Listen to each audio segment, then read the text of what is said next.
They told me not to come. At my own father's celebration, my mother's voice cut me down with a smile that didn't reach her eyes. "Alexandra, don't embarrass us tonight. Your sister matters here. You don't."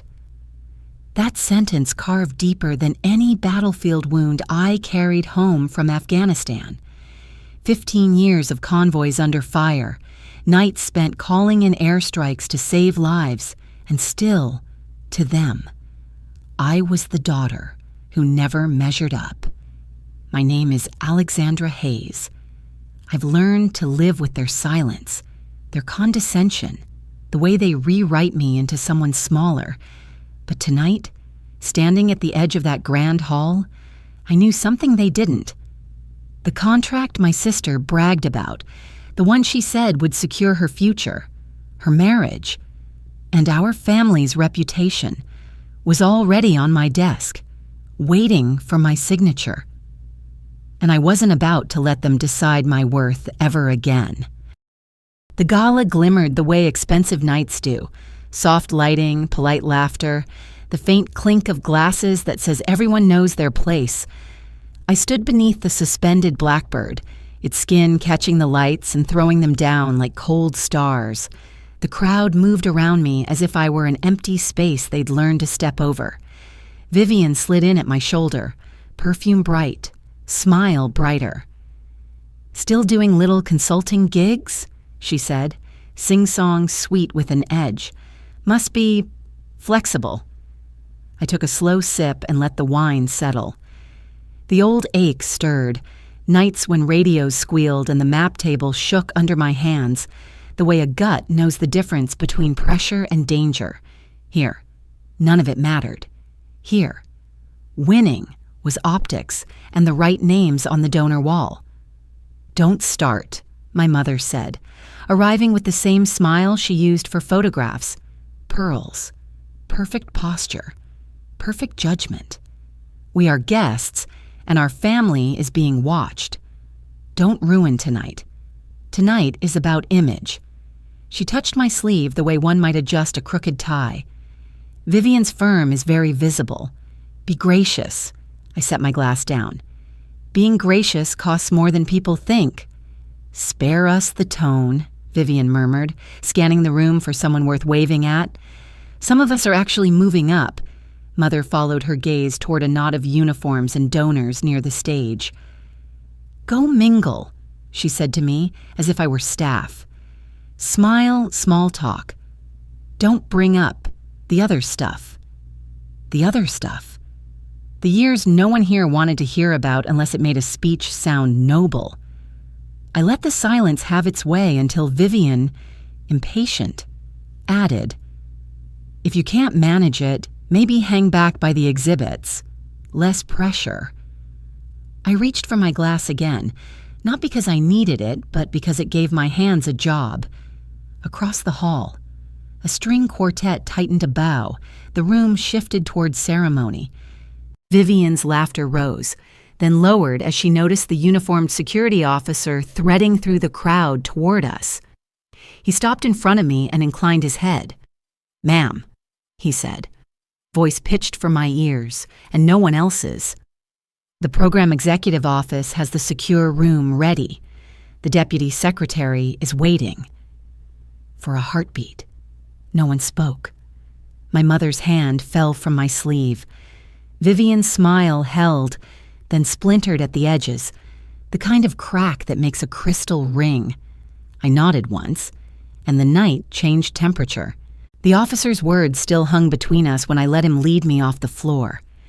We slipped past donors and dress uniforms into a corridor no one noticed until they needed it. Quiet, carpeted, anonymous until a keypad, a soft chime, and then the door sealed behind us.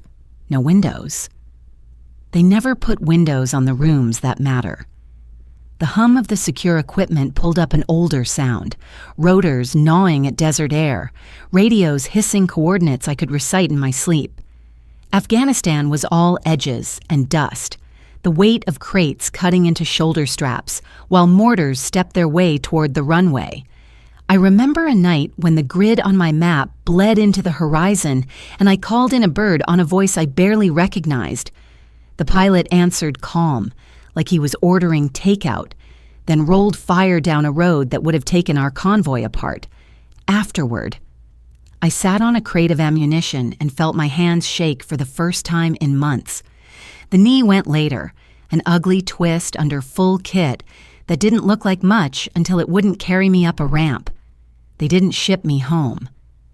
They moved me to Virginia, to a room like this one where the air never changed and time ran on shift schedules. I learned to substitute mass for distance, dollars for hours, lives for line items. The work stopped being loud and started being permanent. That's how I grew into the job that followed me to the museum tonight.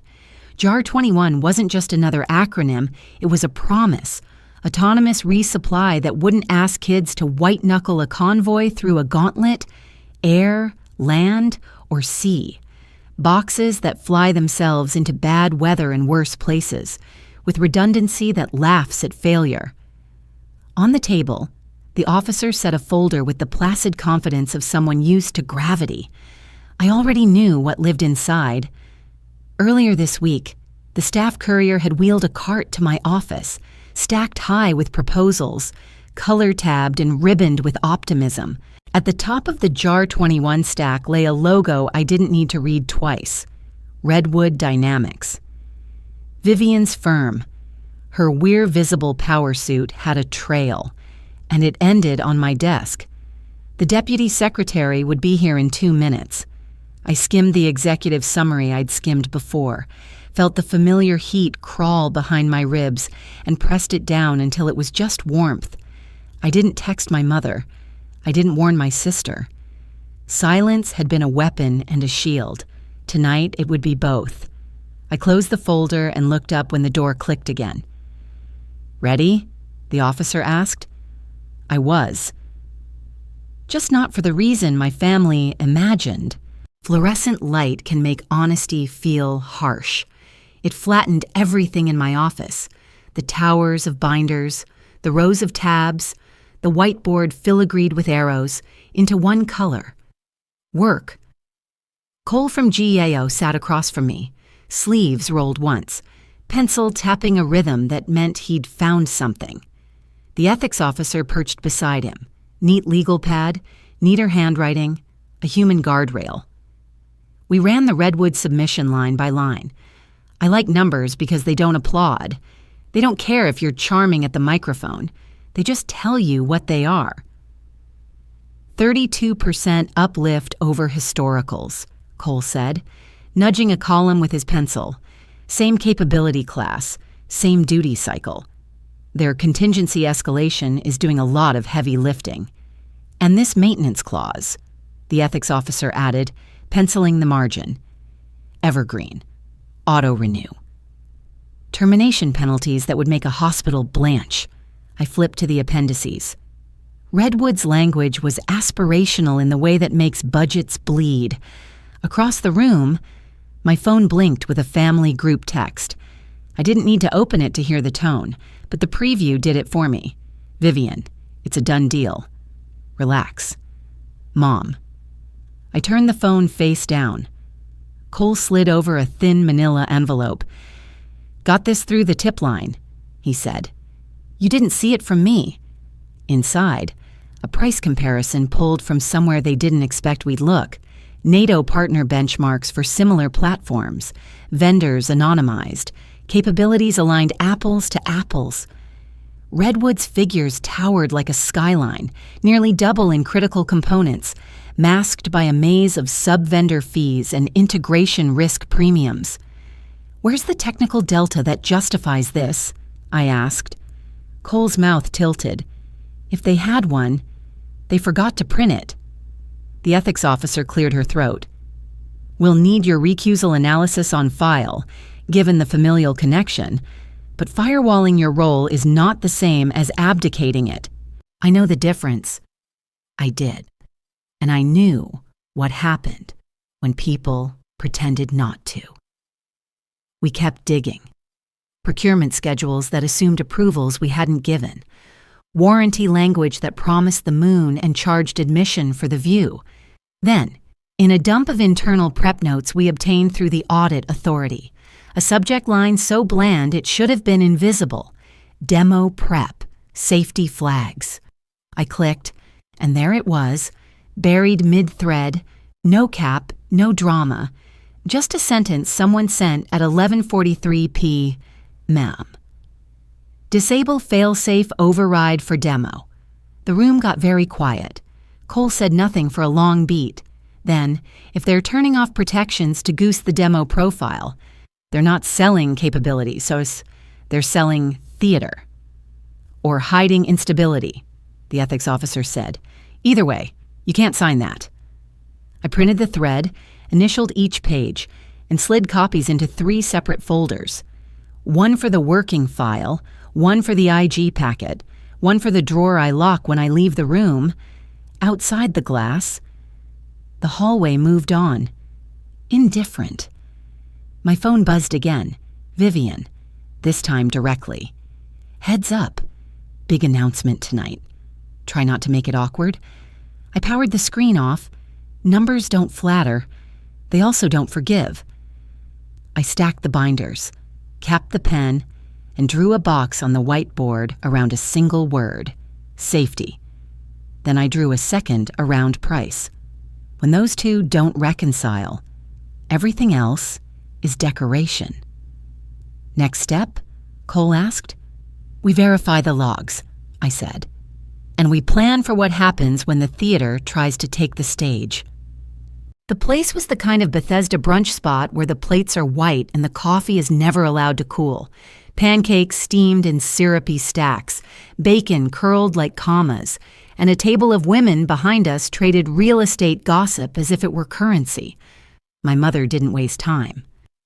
If you sign, she said, buttering a biscuit with surgical precision, our family will be respected again. Your father's reputation will shine. She didn't look up when she said it, as if the words might startle if met eye to eye. Vivian lifted her hand so the diamond could catch the light. Ethan's already lined up his bonus, she said. Bright as a sales pitch. Timeline's tight, but Redwood delivers. Everybody wins. I blew across my coffee and let the steam disappear.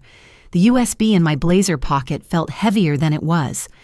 It had landed at my front desk the night before in a plain envelope. No return address, no note, just a stick of plastic that, when opened, split the world into the version Redwood submitted and the version their machines actually recorded. The logs did not agree. Data points that should have dipped during safety checks were suspiciously smooth. Spike patterns that signal instability had been sanded down to something presentable. We're not talking about a gala seating chart, I said. We're talking about a system that will carry blood, insulin, ammo, things that matter when the road is gone. Stop dramatizing, my mother said, laying the biscuit down like a period. This is a chance to lift the family. Don't sabotage your sister's future because you enjoy being difficult. Vivian leaned in so only I could hear. Don't make this awkward tonight. It's a done deal. Just don't get in the way. I set the cup down. That's not how this works. She shrugged. A small practice thing. Well, it is for people who know how to play. While they ordered another round of pancakes, I scrolled the USB's contents in my head. One file had tripped me, a short screen recording of a pre-flight console, cursor skittering. Someone's reflection wobbling in the glossy surface. Young, dark hair, a watch strap split at the notch. The angle shifted just enough to catch a badge clip and a first name on a sticky note in the corner of the monitor. I paused, rewound, paused again. Whoever sent this wasn't guessing. They were there. I looked at Vivian's ring and then at my mother's careful smile. If numbers don't match, they don't match, I said. No amount of respect changes physics. We'll see what respect changes, my mother said, lifting her water glass. To family. I touched my coffee to the rim of her toast. not to agree, but to end the moment. The waitress slid the check toward me as if she knew which of us would take it. I tucked the receipt away, along with the weight of plastic in my pocket, and made a quiet decision I didn't say out loud. The next time I saw that watch strap, I would ask for the raw logs, in person. The range sat under a hard Arizona sky that made everything look honest. Wind combed the scrub flat, and a line of shipping cases threw squared-off shadows across the pad. Redwood's team moved with the choreography of people rehearsed for guests. Branded hats, crisp polos, a laugh here and there about crosswinds as they wheeled the drone into position. "Just a light gust profile today," their program lead said, smiling tight. "You'll get a clean demo." The drone lifted, nose steady, then shivered the way a muscle does before it cramps. It yawed half a degree, corrected, then drifted again as if something unseen had nudged it. The Redwood lead's smile narrowed. "Crosswind," he called over the noise. "Happens." "Raw flight logs," I said, not raising my voice. "Not the demo packet?" "Live pull." A young engineer froze, eyes cutting to his lead before finding mine. He had dark hair and a watch with a split strap, the end tucked back on itself to keep from flapping. His throat worked.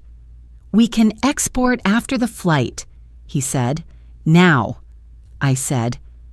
The drone pitched. The sound changed, an ugly rasp. Then it dropped an unplanned meter and bobbed back to altitude like a diver who'd miscounted. When it finally set down, the silence felt like a held breath, exhaled.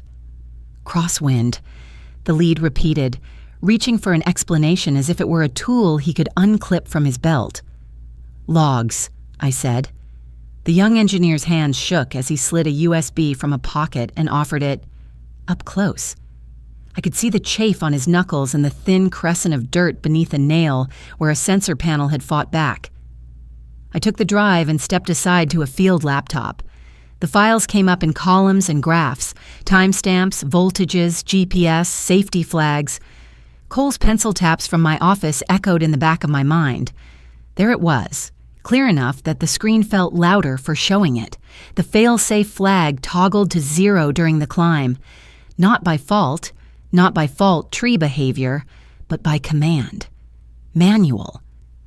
The line went flat where it should have spiked. The safety net had been folded and hidden right before they walked the wire.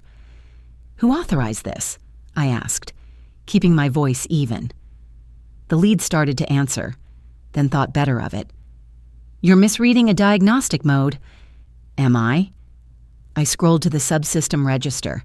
A second breadcrumb, stabilization parameters pinched beyond tolerances for the demo window. "Then help me read it." He made a show of checking his watch. "We should return the unit to the hangar." A sour, metallic odor curled up from the drone and hooked behind my teeth. Burned lithium has a smell you don't forget. Sweet, chemical. Wrong.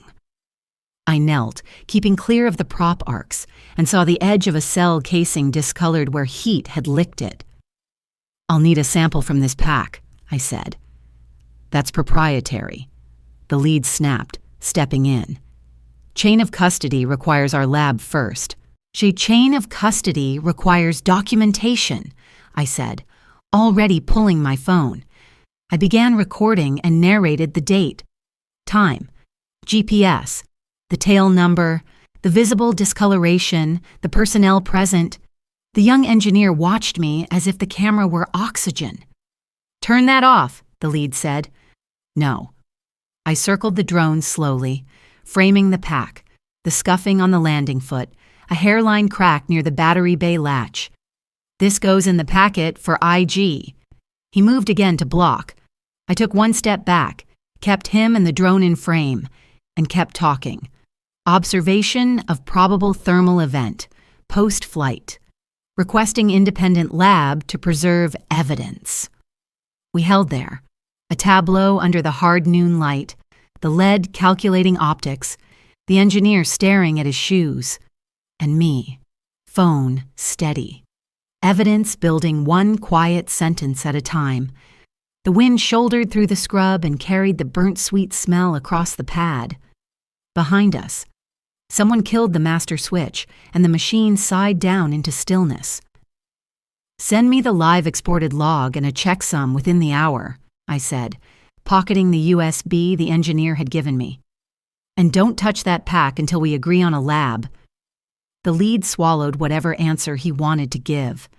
The engineer nodded, eyes flicking once to my pocket as if to make sure the thing he'd risked was real and safe. It was.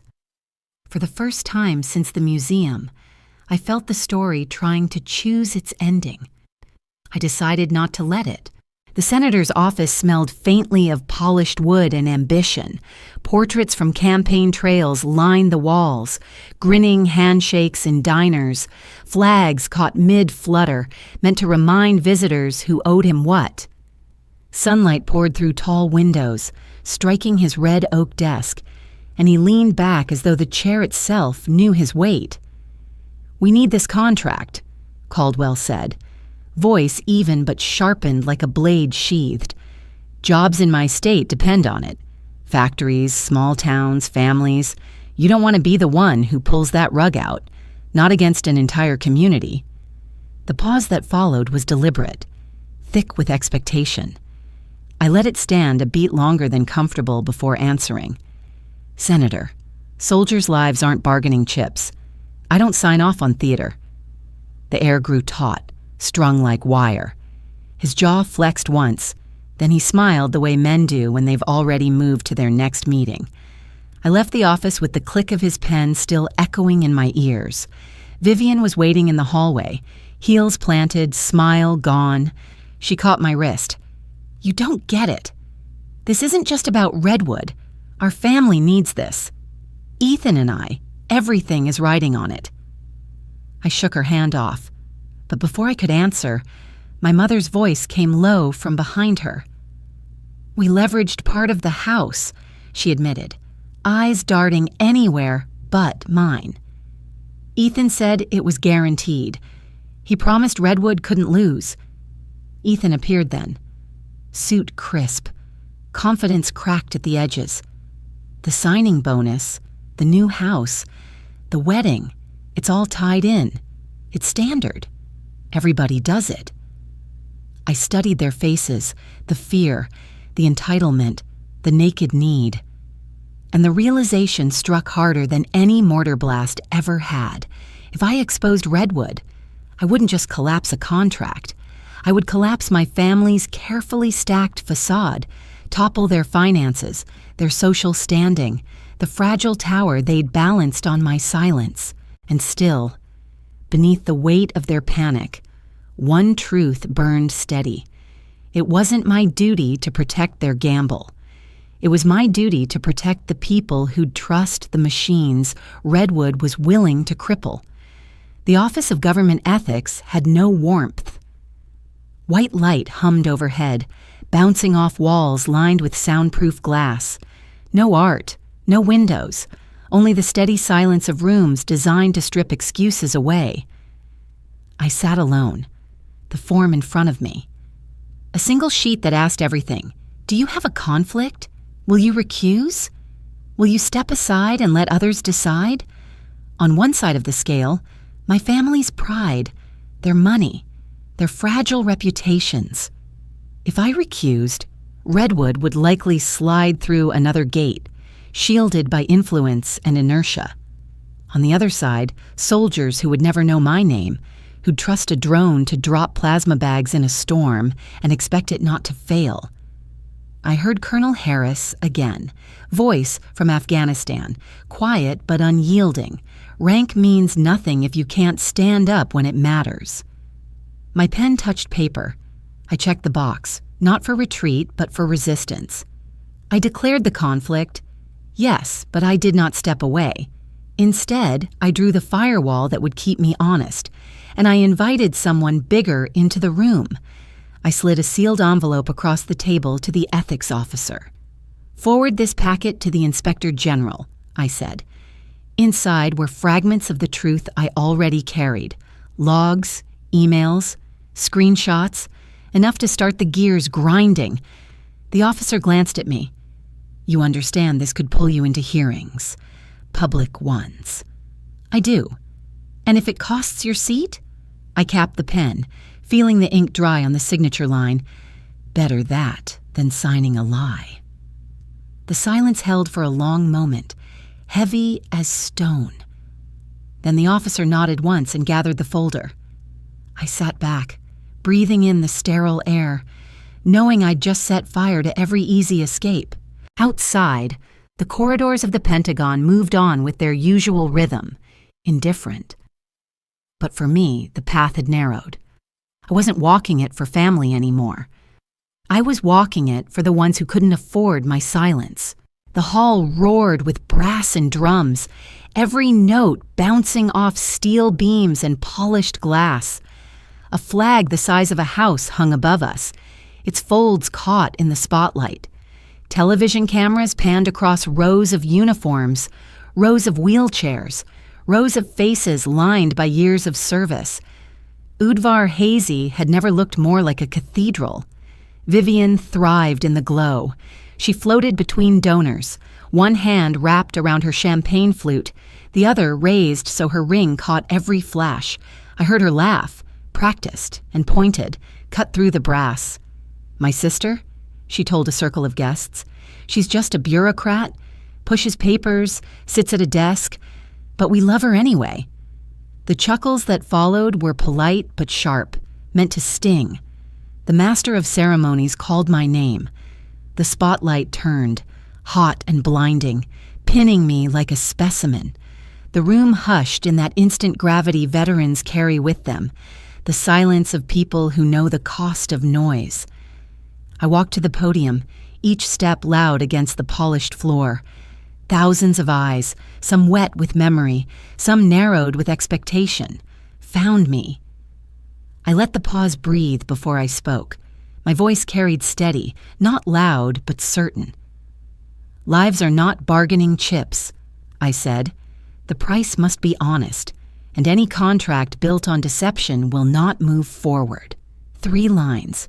No rhetoric, no applause line, just truth. For a beat. The silence thickened. Then the cameras caught what happened next. I reached into my jacket and set a sealed envelope on the podium, sliding it toward the Inspector General seated in the front row. The wax seal broke with a sharp crack as he lifted it, and pages of logs and emails slipped free, flight data, override codes, the midnight instruction to disable fail-safes. Gasps rippled across the hall. Vivian's glass tilted in her hand. Ethan's face drained of its practiced confidence. His jaw locked like he was bracing for impact.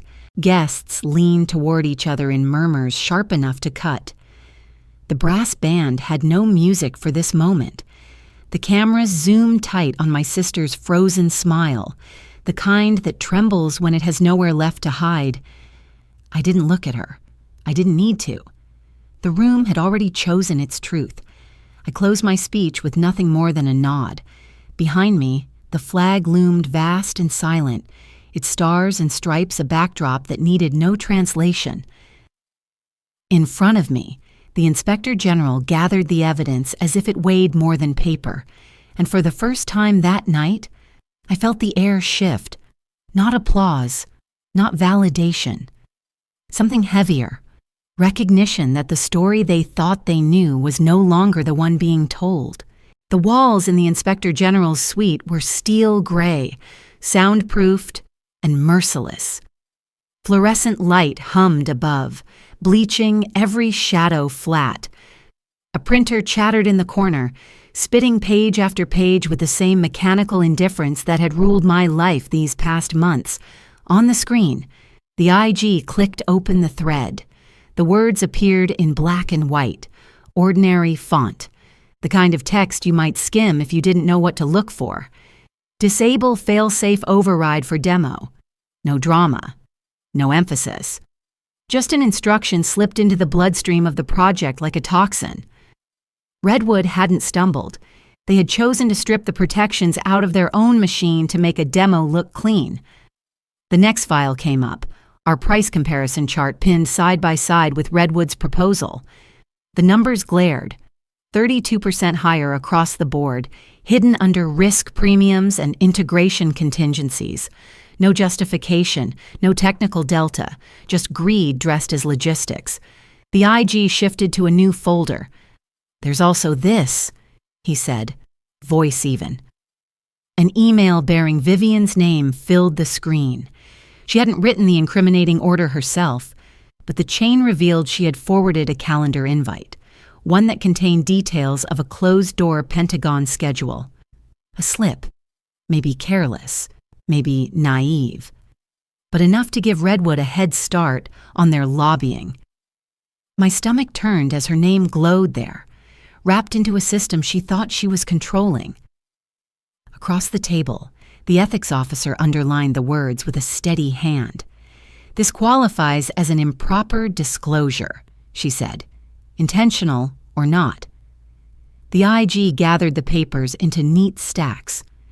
Recommendation: Redwood Dynamics is suspended from procurement eligibility pending full review. JAR 21 will be recompeted immediately. His gavel voice didn't need a gavel.